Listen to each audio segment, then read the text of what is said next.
Bueno, no sé si así se tiene que hacer o tendríamos que pedir o voltearnos con la prestadora de servicios para ver si ellos, qué tema o cuál es su implementación o qué es lo que ellos están haciendo con el cumplimiento de esta NOM 035. Ya entiendo. O tendríamos como empresa contratista, o vamos a decir que el personal nos está prestando los servicios, hacernos responsables de el cumplimiento por esas personas. Sí, claro. De hecho, si estuviese aquí sentado un abogado, podría argumentar, ¿por qué no lo dejas a nivel contrato?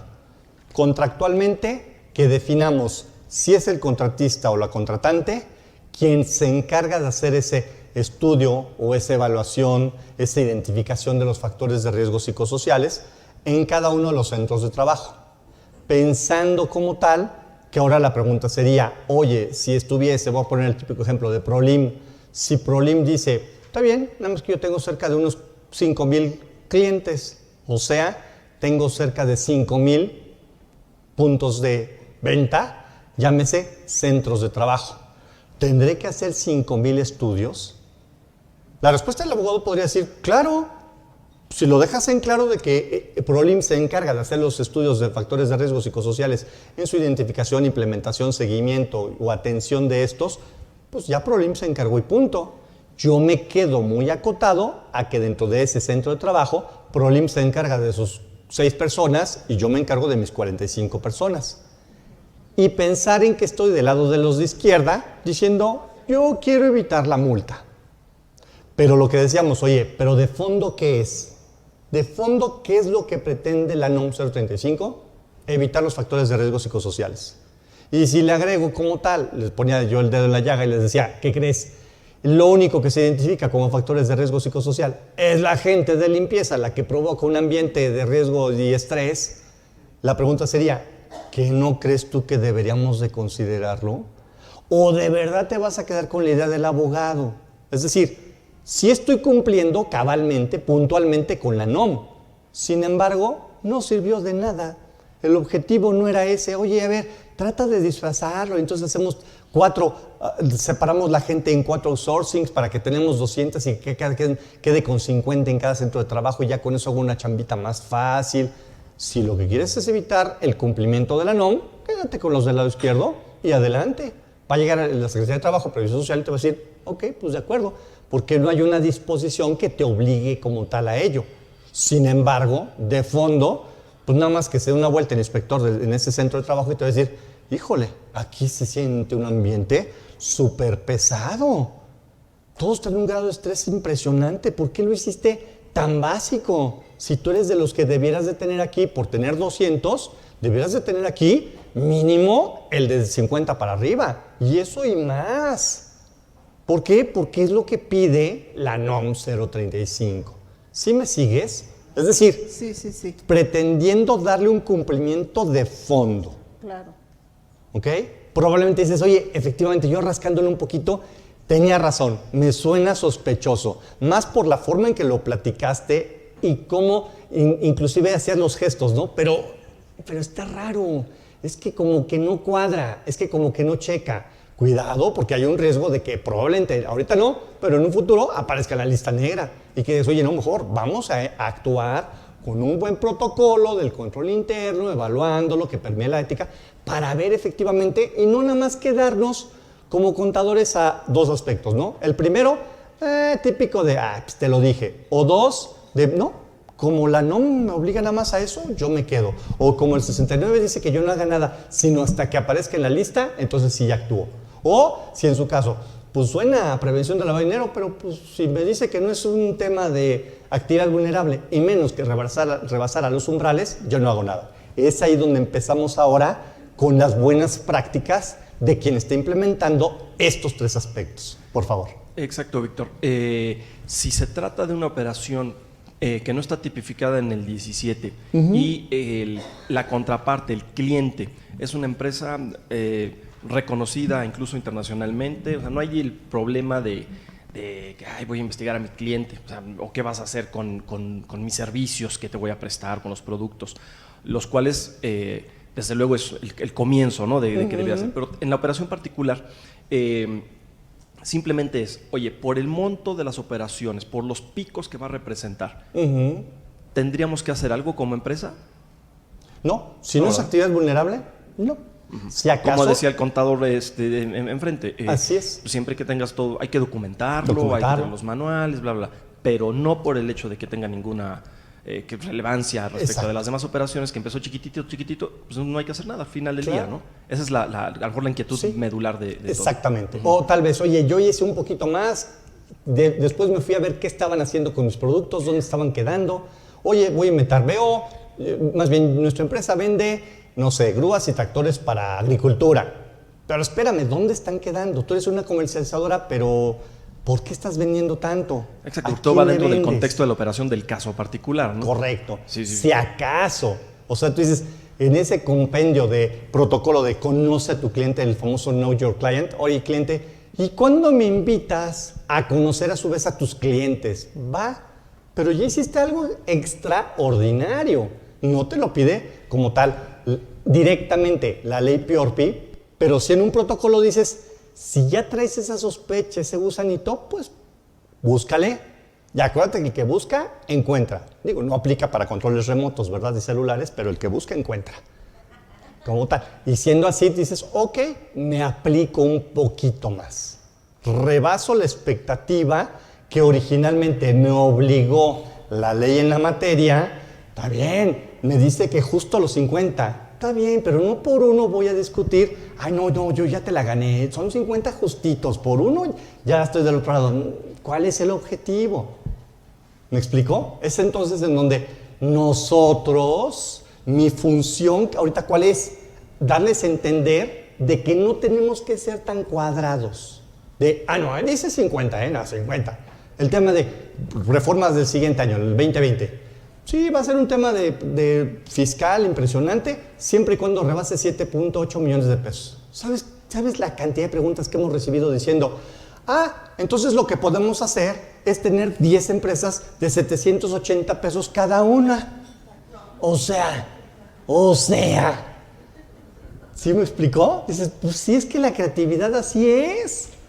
Pero hazlo bien, hazlo exactito, porque yo nada más te di el 7.8 porque para que se te quede en la cabeza, pero ve bien al diario oficial de la Federación y no te vas a pasar por un centavo, porque donde te pases, te vas a meter una broncototota. A ver, pues, ¿qué respuesta es esa?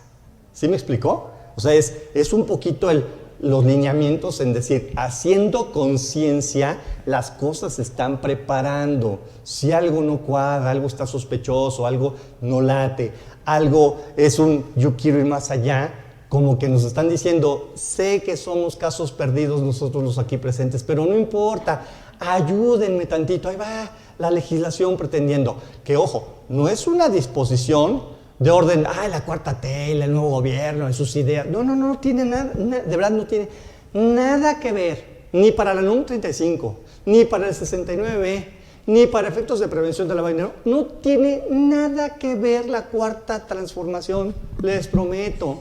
Son lineamientos BEPS, son lineamientos de la Organización Mundial de la Salud, son lineamientos de la OCDE. Por todos lados nos están bombardeando. Menos, es más, yo creo que ni se le hubiera ocurrido a la cuarta T. Nos están presionando ya desde hace 10 años. Y ahora es cuando de repente dicen, oye, ¿qué crees? Hay que hacerlo porque ahora sí nos están presionando fuerte esas instituciones internacionales. Y en ese contexto, cuando alguien, imagínate que le preguntaran al presidente de la OCDE, oye, entonces yo puedo hacer una operación pero 10 veces dividida de 780 para no exceder, pues atacar de risas, decir, no, México, si estamos en la olla, por favor, ¿ok? Sí, por favor. Sí, buenos días. Tengo una pregunta que ahora sí que no sé qué pasaría en ese caso de que, digamos, un cliente dice, le fabricamos ciertos productos y la empresa dice, no tengo capital para trabajártelo. Entonces el cliente dice, no, pues factúrame y yo te lo pago por adelantado. Y digamos que es una operación de 5 millones de pesos. Pero dice el cliente, pero factúrame para que yo te pague esa factura. Pero la operación pues va a ser hasta a partir del próximo mes se van a hacer las compras del material, a empezar a fabricar. Entonces, pues queda la venta solita, ya facturada, pero la operación, la materialidad, digamos, de la operación está a futuro. Entonces, ¿ahí qué pasa? Un caso similar es, por ejemplo, cuando se trabaja con empresas, con gobierno, que pues ya saben que porque se va a acabar el año y si no me agoto el presupuesto, me lo van a quitar para el otro año, entonces necesito que me factures, pero hasta el siguiente año me empiezas a dar el producto. Entonces, en ese tipo de operaciones, ¿qué pasa? Que se considerarían sospechosas si hicieran auditoría y no sé, porque él está facturando adelantadamente. Yo considero, a lo su mejor opinión, que va en varios aspectos que hay que rebotar. Es como carambola de varias bandas. En primera instancia, hay que darle cumplimiento a las NIFs para ver exactamente en qué momento se factura y se reconoce el costo. ¿Qué se está facturando como tal? Si desde un punto de vista de anticipo o si ya es el producto o servicio como tal. Tercero, analizar la repercusión fiscal que se le pudiera dar derivado de una factura que en realidad todavía no es un ingreso como tal porque apenas se va a dar. Identificar los riesgos que se tuvieran en materia de si no facturó, me quedo sin la venta porque el gobierno hace cuentas, cortes y se acabó el año. Identificar también, ahora sí, para efectos de un 69B, una prevención de lavado de dinero, no un 35 que no le impacta, de esas dos al menos, si es por protocolo, tú dices, pues identifico al cliente, es gobierno y así me lo exige y están acabándose un presupuesto, pues yo agoté ya las instancias de prevención del lavado de dinero. Pero yo me puedo aterrizar todavía más bajo la premisa y en el tenor de, oye, cuidado porque para efectos de prevención del lavado de dinero como tal, yo, aun y cuando ya cumplí esos protocolos, ¿qué tan sospechosa es la operación? No, que es gobierno, yo te dije que no pasa nada, adelante. Si es un tercero, ¿qué está haciendo con esa factura? Entonces, conoce a tu cliente, hago todo el protocolo, ¿por qué la requieres antes? ¿Qué más te da tenerla o no? ¿Por qué quieres que forzosamente te facture el producto aún sin ello? ¿Será que necesitas una deducción? No es una deducción tampoco para esa persona, porque para poderla jugar como deducción es porque está integrada, amarrada con una venta e ingreso también. Tú te acuerdas que el costo de ventas es deducible en la medida en que tengas un ingreso acumulable. No puedes tener costos sin venta ni venta sin costo. Ni para NIFs ni para efectos fiscales, así lo dice todo lo que es el capítulo de costo de lo vendido en materia de la ley del impuesto sobre la renta. Entonces, vas armando todo ese proyecto y dices, algo no está bien. Hago mi análisis de conoce a tu cliente, para qué lo quieres, qué efectos y repercusiones va a tener, de qué producto se trata en caso de que fuese una actividad vulnerable. Y ahora sí, como para decir, híjole, pues es que nada más caigo en el efecto de, pues soy gobierno y necesito tu factura, acomodé el lugar. Ok, pero por ejemplo, sería válido, suponiendo que esa operación fue a mediados de año, y yo tengo mucho volumen de producción en proceso. Por ley tengo que hacer un inventario anual obligatorio. Correcto. Pero yo pues en ese mes no hago inventario de producción en proceso. Entonces, si yo mi monto de producción en proceso me permite absorber el costo de ventas por adelantado de esa operación para reflejar costo de ventas y esa venta también, y tener ventas costo a la par, que después se va a compensar antes del cierre del año, ¿no habría problema? Pues inclusive yo redundaría en lo que es la ética profesional. Habría que echarle también una checada al código de ética de los contadores y ahí vas a decir, pues estoy desvirtuando la información, estoy registrando ventas que no son ventas y costos que no son costos. Es decir, son muchos factores que yo no quisiera resultar cómplice de lo que estás planeando como tal o de lo que tu cliente te está obligando a hacer, sino en decir, si lo vas a hacer, hazlo, pero cuida todos los aspectos, incluyendo el código de ética. Ok, gracias. ¿Vamos? Sí, por favor. Sí, mira, en esta operación, a la hora que hace la factura, son 3 momentos de acumulación. Emito la factura, entrego el bien o recibo un anticipo. A la hora que yo hice la factura, ya acumula. Sí. Ya acumuló. Ya tienes un efecto Sí. fiscal. Y él dice, bueno, no tengo costo. Sí tengo costo. Y deduce. Y dice, bueno, sí tiene costo porque son primeras entradas, primeras salidas, porque dice que sí tiene inventarios. Ajá, está Entonces en ya tiene producción. el costo. Entonces ya tiene ingreso y Ya costo. tiene el costo, ya tiene la deducción. Ya le dio la vuelta en materia Ya le dio fiscal. la vuelta. A una venta que no ha vendido y a un Ahora, costo que no ha vamos a producido. decir que no tenga ahorita todavía el costo, no tenga materiales todavía, el gobierno le va a tener que pagar antes que termine el año, porque es un metagobierno, porque si no se va a BEFAS, ¿sí? Entonces, todo gobierno, antes que termine el año, te paga. Todo, porque teníamos esas operaciones y siempre nos pagaban, siempre entraba el dinero. Aunque hay proyectos que pueden inclusive ejercerse en 2 o varios años. Sí, dependiendo de la entrega del producto, pero lo que quiere que le factures, te lo pide para entrega antes de diciembre, esos productos, y tú supuestamente los debes de tener, ¿de acuerdo? Entonces, lo que se debe de hacer es, oye, no tienes, lo vas a entregar el año que viene, pero ya tienes que facturar, pues compra anticipadamente el producto. Ya con eso lo compras y le das la materialidad a esa factura. Así es. ¿Sí? Porque tú ya tienes el dinero o lo vas a tener. Si no lo tienes, un financiamiento del banco. ¿Sí? Con una sesión de pago, si lo permite la entidad gubernamental, y tienes los recursos para comprar anticipadamente. Porque te van a pagar, ¿hasta cuándo? Hasta el 31 de diciembre. Él sí es cómplice. ¿Okay? No, porque así teníamos. Yo no. Así teníamos operaciones y así la hacíamos. Compraventa. Producción en proceso. Compras la materia que prima. Apenas ni materia prima tienes. Compras la Sí, materia yo prima. hablo de producto que tengo que fabricar, tengo que comprar primero materia prima, Transformarla. después transformar, a crear su proceso, etcétera. O Sí. sea, es Oye, muy diferente a una comercializadora. Así es. Es que ahora la pregunta sería, oye papá, ¿tú serías capaz de registrar en la contabilidad de la empresa una venta que no se ha realizado como tal? ¿Y de un costo de ventas en donde ni siquiera has comprado la materia prima? ¿Qué le dirías a tu hijo? Yo le diría, a ver, mijo, ¿con ética o sin ética? ¿Quiere usted una respuesta, mijo? A ver, ¿ochentera, noventera o de acuerdo a las disposiciones en donde en una de esas hasta es un esquema reportable? ¿Cómo quiere la respuesta, mijo? Es que ya cambia.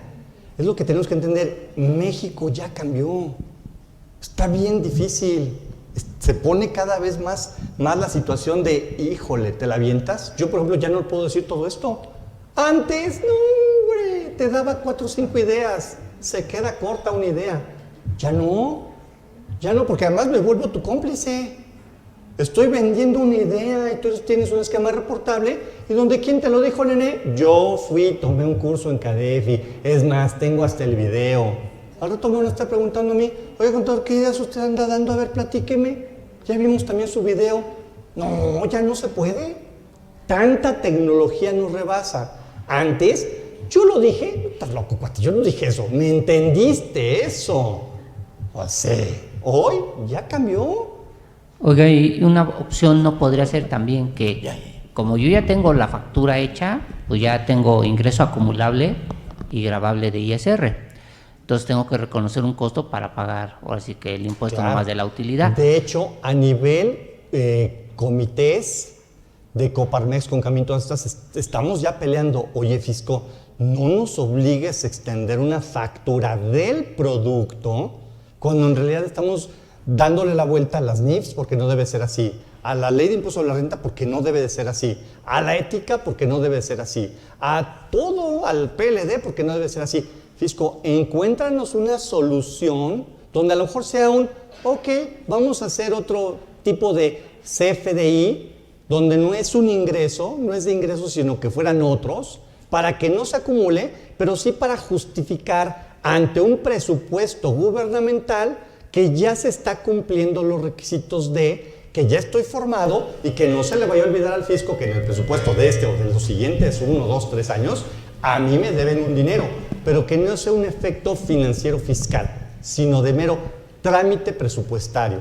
Y la autoridad se nos queda viendo como diciendo, no te entiendo nada. Y tan fácil que es, pero obviamente les conviene decir, no te entiendo nada. Pero podría ser, por ejemplo, yo que registre como un pasivo anticipado, digamos, para reconocer ese costo de ventas, por ejemplo, decir mercancías por fabricar, por ejemplo. Se llaman para que cuentas yo de orden. Finalmente en pasivo siempre voy a tener o ya sea el sueldo por pagar de la mano de obra, el pasivo de los proveedores por los gastos o el pasivo de los proveedores por las materias primas. Y genero una compra, como digamos, adelantada, creando una cuenta así para reconocer el costo de ventas. Digo, ¿podría ser o no? ¿Quién ha tomado las NIFs con nosotros? ¿Cómo le criticarían? ¿No dirían, oye, mejor aviéntatelo más en una nota de estados financieros, en estados financieros pro forma, en cuentas de orden como tal, porque todavía no es una operación financiera? ¿Me explicó? No tiene un efecto económico. Si recibo un anticipo, claro, ya es financiero, ya fue algo económico, cargo a bancos con algo, con abono a algo. Ese algo no puede ser ingreso todavía porque no he vendido y porque no tengo costo, porque no es acumulable. Para efectos fiscales. Entonces la factura sí, no se pero podría hacer entonces, no se debería hacer entonces por sí, ese pago. Por eso es que decíamos a nivel comités, hemos diciendo, fisco, dinos cómo, porque no puedo emitir el CFDI porque tiene repercusiones financieras, fiscales, PLD, todo, cuando no debiera de ser así. No, Víctor, Totalmente perdón. sí, adelante. Okay, gracias. Lo peor de todo es cuando el propio, y hay que decirlo como tal, cuando el propio gobierno es quien, Claro. inclusive son los que Claro. te piden, hazme la Házmelo. factura así, así y Es así. correcto. Brincándose todas las trancas, violando todas las disposiciones, las más simples inclusive Todas. de emisión de CFDI, Así es. y están mal. Sí, Y totalmente de dicen, acuerdo. es que si no, no te la voy a pagar. Es que si no, no entras a presupuesto. Si no, no te la pago. Punto. Sí. Oye, es que estás violando todo esto y mandan correos electrónicos. Bla, bla, Sí. Estás violando todo esto. Mándame la instrucción de tu parte. No, es que no puedo. Claro. Sí, es que si no, Pues simplemente como no medida te- de control interno, ahí hay un buen yo ahorita, Un nomás buen porque campo estamos por ahí, te preguntaría directamente, oye, ¿cómo lo resolvemos? Porque Claro. hay varios casos en donde está la instrucción directa de parte del gobierno. Hazlo así. Exacto.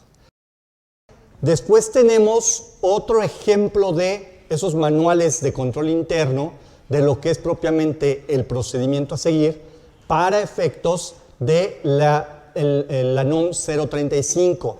Esta no es más que un bill copiado, pegado del Diario Oficial de la Federación, de cómo es que nos van a hacer la revisión en caso de que la Secretaría de Trabajo y Previsión Social pretenda precisamente ello, revisarnos esos manuales. Nos está diciendo, oye, te invito para facilitarte también la tarea a que vayas poniendo una palomita en cada uno de los puntos que yo, autoridad, voy a ir requiriendo.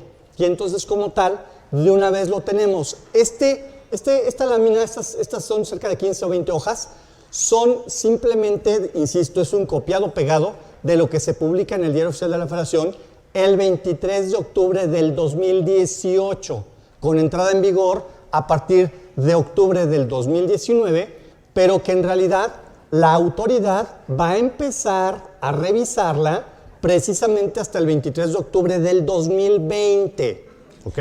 O sea, estas tareas apenas lo vamos a ir avanzando. Y por último también tenemos algo de material en lo que es propiamente los conceptos de esa razón de negocios y la materialidad que le dan un cabal cumplimiento en los términos del artículo 69. Por eso es que su material es muy extenso. No pretendo agotarlo el día de hoy para todos aquellos que de repente oigo cómo le hacen así de y decir, no, ya valió, no va a acabar. No, definitivamente no pretendo agotar ese tema, porque además es ello, es una tarea, es un, oye, pues qué bueno que me la entregas, me puede servir de base, pero que no vale la pena analizarlo, más que los conceptos que propiamente en esta mañana estamos virtiendo. ¿Qué nos falta por control interno? Y entrar ya de lleno en cada uno de los tres temas. Bueno, pues muy breve y rápido. Dentro de lo que es los sistemas de información para efectos de un buen control interno y su comunicación, es precisamente el hacer énfasis en cada una de estas. Después también el tomar en cuenta lo que se requiere para que esta comunicación sea en su caso eficiente y eficaz. La supervisión del control interno, que esa seguramente sí puede estar a nuestro cargo, salvo que hubiera una área especializada dentro de la organización que se podría llamar auditoría interna o manuales, políticas y procedimientos dentro del área. Que estas se vayan analizando cómo es que va transformándose la organización como tal. Luego las pruebas de cumplimiento para garantizar, léase, satisfacer si efectivamente están cumpliendo la existencia efectividad, eficacia, continuidad en cada uno de ellos. Recordemos que lo que es el proceso de implementación conlleva identificar los riesgos, su frecuencia, qué tan vulnerable es la organización, cómo mitigar los riesgos y qué otros nuevos riesgos pudieran ir surgiendo a la par. También ya empezamos con un control interno general, que no es el tema del día de hoy, simplemente para ubicarnos, así como hay controles internos para arqueos de caja, cuentas por cobrar, nóminas, pasivos, operaciones, inventarios, recursos humanos, folios de contabilidad, áreas de acceso restringidas, compliance fiscal legal, que también puede ser los intereses que ahora se tienen que deducir y acumular. El compliance del 69B cobra cierta relevancia, cierta importancia, partiendo de la premisa de ubicar a la empresa en cuanto a los riesgos que se tienen con esas operaciones simuladas, los efectos que perjudican la organización y que inclusive se pueden convertir de índole penal. Decíamos, desde un buen control interno, para hacer ese conoce a tu proveedor, lo tengo que hacer ya a la voz de újule, tengo que tener una revisión periódica con mis proveedores, tengo que conocerlos. Oye, ¿y tú cómo andas? Así directa la pregunta, ¿cómo andas en tema de lo que es ese denominado facturas apócrifas? ¿Qué tanto te puedes tú convertir en facturero? ¿Qué tanto riesgo tengo yo si soy tu cliente? Así, directa la pregunta. Ya no nos podemos vamos a indagar a ver si algo. No, directa la pregunta como tal, porque el perjuicio para mi organización puede ser muy grande, dependiendo del monto del proveedor. Decíamos, no es lo mismo 380 pesitos que 3.800.000. ¿Cuál es el protocolo que requiero de información como tal? La revisión en listas negras que se puede hacer a través de un sistema, la detección oportuna de proveedores en dichas listas, porque voy contra el reloj. Recuerda que una vez detectado tienes 20 días para interponer, no recurso, porque no es una facultad por parte de la autoridad en los términos del 42 de código, sino que en automático es vuélale porque tienes que irle a demostrar a la autoridad de que sí se tiene y de que no me vayan a cancelar los sellos. La reforma fiscal del 2020 propone, fue aceptada así, afortunadamente, bajo la premisa de que hoy está en simplemente te cancelo los sellos, eso es hasta diciembre de este año, y a partir de enero del 2020 va a ser, oye, yo autoridad estoy en plena posibilidad de suspenderte los famosos certificados de sellos digitales para que no puedas facturar, y entramos en un proceso en donde yo ya te invité, ya no hiciste caso, te estoy suspendiendo los sellos, tráeme información, veamos qué tan veraz y eficaz es toda esta información, si me sirve, si no, te requiero de más información y en su caso como tal, procedemos ya ahora sí a la cancelación definitiva. Pero es valiosísimo el hecho de que ya la autoridad nos hubiese hecho caso en decir, oye, no lo canceles, porque si no me tengo que ir a juicio y puede ser que me aviente un round de 8, 9, 10 años, no es cierto, meses, y que como tal, todo esto sin facturar, estás matando a las empresas. Afortunadamente, reforma del 2020, así queda como tal. ¿Y cómo es que yo puedo hacer esos atenuantes para no quedar como un efecto de penalización? Esto es, en materia penal, precisamente por los controles internos, el compliance que tengo institucionalizado y la estructura de ese compliance, que puede ser desde un buen gobierno corporativo hasta simplemente un buen control interno. En materia de PLD, que voy a cuidar como un nuevo procedimiento en materia de control interno para efectos, insisto, de prevención del lavado de dinero, darle cumplimiento. Primero, el proceso básico que me pide PLD, date de alta si es que tienes actividades vulnerables, identifica a tus clientes y en su caso notifica de aquellos umbrales que hayan sido rebasados y que se tengan que ya sea identificar o presentar los avisos correspondientes. Mi control interno se satisface teniendo los manuales, las políticas y los procedimientos. ¿Quién va a hacer la revisión de este proceder? ¿Cómo es que mi área de ventas, cada uno de los vendedores, está atendiendo el cumplimiento de protocolo de conoce a tu cliente? El cumplimiento de los umbrales, alta identificación y avisos correspondientes. El resguardo de la información como tal. La verificación de la validez de que esas identificaciones o esos documentos son reales, no son apócrifos. En materia de lo que es propiamente después, ya la capacitación, yo capacito a la gente para efectos de prevención del lavado de dinero, tengo una convicción y con base a una ética para ser capaces de, en su caso, ir atendiendo ese orden público para evitar el lavado de dinero. Porque aquí lo que más acontece, y que seguramente se van a estar preguntando más de 10 veces, es que se dice muy fácil en un aula, no vendas, es un carro de $1.5 millones de pesos, un carro tototote, pero llegó un...